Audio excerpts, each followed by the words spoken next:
Hey everyone, this is A-Rock coming to you from Team Olive Branch Canine at our Paris, Texas location.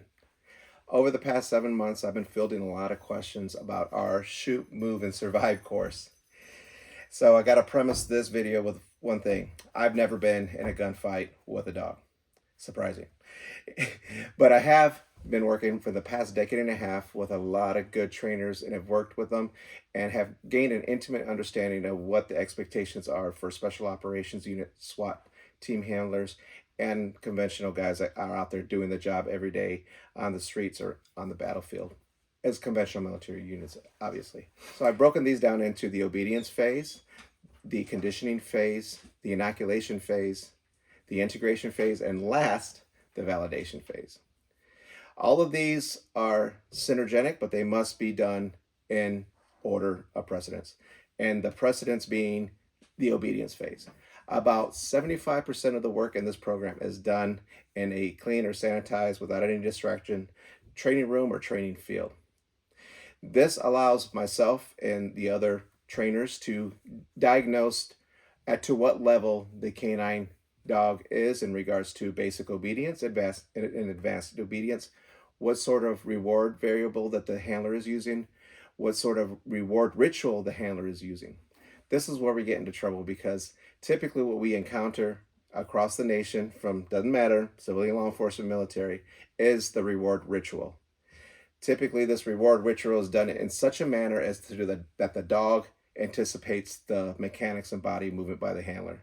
So there's a little bit of deep programming that needs to occur here. But at the end of the day, it's not a showstopper. We find good different ways and solutions into teaching the dog or conditioning the dog the correct behavior and then reinforcing it. We will do tons of repetitions. The dog needs to have, to go on to the next level, a high frequency of rewards or frame of reference in the body positioning context and understanding where its body needs to be in relationship to the handler. Now we move on to the conditioning phase. The conditioning phase introduces the dog to the mechanics and body movement of the handler drawing a weapon, whether it's a pistol or a rifle, and then repositioning it to the low ready or holstering the weapon. The last portion of that, what we want the dog exposed to before we move on into anything else, is drawing your pistol. And forgive me, I'm left-handed, I'm a weirdo. Drawing pistol, sight picture, presentation, dry fire, cycle, drop mag, reload, whatever the case may be, using your workspace, and then holstering, and then also transitioning to a long gun. Again, whether you typically don't use a rifle when you deploy your dog, it's good for the dog to have that exposure so that whatever mechanics are going on in here in your workspace, the dog understands that there's nothing that is coming out of your pocket as a retreat or that is coming out of your pocket as a reward. Once the dog has a clear understanding that, then we can start ramping things up and then actually start forward movement, backwards movement, side to side movement, so that the dog learns that whatever body position the handler is, the dog understands the positioning and is reinforced with tons of positive repetitions doing all those movements. Because what is this going to eventually do? This is going to replicate what we do when we get on the flat range and actually are firing our weapon systems. Now, moving on to the inoculation phase, we combine all the parts of the previous two phases, obedience and conditioning. We put those into context, and then we slightly change the context. I don't want to say slightly. We ramp it up a little bit, but we change the context and the environment to actually shooting on the flat range. Again, we are baby stepping this. We are doing small incremental steps of exposure in context to give the canine the overall picture. All right. So during the inoculation phase, we do not assign value to the actual gunfire. What we do is we attempt to occupy the dog's mind and drive with another activity, whether it's an obedience activity, which the dog has a frame of reference to, or we are keeping the dog mobile and in movement so it is not so concerned about the gunfire. We do this Incrementally, again, we can do it with a second person firing on the range and the handler standing in the foreground, doing those same mechanics and those same movements of obedience and rewarding behind the person shooting. Eventually, we integrate and we transition from the second person shooting to the handler shooting. So we start fading out the second person and start bringing in the handler with actually extension, presentation, firing, holstering, and rewarding.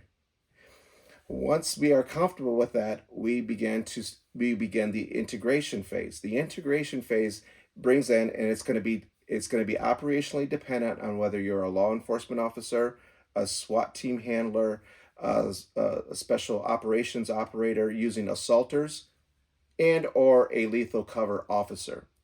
We start bringing those other components in. We start manipulating the environment and the number of other assaulters or other shooters involved in the sight picture, and start slowly getting them closer to bringing in the periphery or the proximity of the dog while still maintaining those same core expectations of good, solid obedience and control. What a friend of mine used to call a verbal leash. These things can start coming together as well as moving forward, transitioning weapon systems, moving towards a target, moving side to side of the target, shooting over the top of the dog. All these things are exposure mechanisms that can habituate the dog to the noise or the auditory stimulation while reinforcing good placement, good behavior. And I know a lot of people don't like to use this term, focus. I think a dog, if he's looking at you, they can see what's going on in their peripheral. They're kind of designed by that, like that. Once we are comfortable with that, then we start moving on into the validation phase. Now, these validation phases, just like the integration phase, are operationally dependent on what the expectation is and how we are anticipating that dog team operating in a real world situation. And these can be done through situational training exercises, full mission profiles, anything that can replicate the same stress and the same type of stressors and anxiety that typically occurs during a real world situation or a real threat or a potential real engagement on the street. Again, I hope this answers some of your questions. We look forward to more questions. Please, please, please do not hesitate to reach out to me. I love discussing this stuff. I love finding new ways. I'll pick your brain. You can pick my brain, and then we can develop together, or internally in your own program, you can develop something that'll help you get to where you need to be to keep your handlers or yourself safe on the street, and for our military, safe on the battlefield. From A-Rod, coming to you from Paris, Texas, Olive Branch Canine. God bless the military, God bless the law enforcement, God bless the great state of Texas. Thank you.